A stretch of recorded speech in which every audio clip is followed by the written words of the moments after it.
दरम्यान पुण्यात ज्या हेलिकॉप्टरचा अपघात झाला त्या हेलिकॉप्टर अजित पवार गटाचे कार्याध्यक्ष आणि खासदार सुनील तटकरेंना नेण्यासाठी येणार होतं।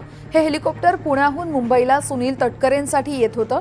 या हेलिकॉप्टरमधून खासदार सुनील तटकरे हे रायगडला त्यांच्या मतदारसंघात देखील जाणार होते, पण हेलिकॉप्टर मुंबईला येण्याआधीच कोसळलं आणि यामध्ये 3 जणांना आपला जीव गमवावा लागलाय।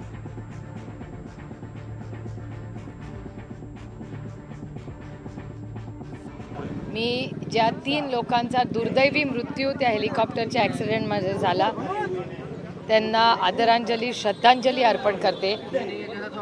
अतिशय दुर्दैवी घटना झालेली आहे। 3 लोकांचा मृत्यू त्याच्यात दुर्दैवाने झालेला आहे। त्या कुटुंबाला या अतिशय अडचणीच्या काळात मी एवढीच प्रार्थना करीन की त्यांना या अतिशय अडचणीच्या काळात त्यांना ताकद मिळो। कितीही आपण शब्द दिले, आधार दिले, तरी त्यांच्यावर आज जी दुर्दैवी घटना झालेली आहे ही कदाचित परत कधीच आपण भरून काढू शकणार नाही। त्याच्यामुळे अतिशय विनम्रपणे मी त्या 3 जणांना आदरांजली आणि श्रद्धांजली अर्पण करते।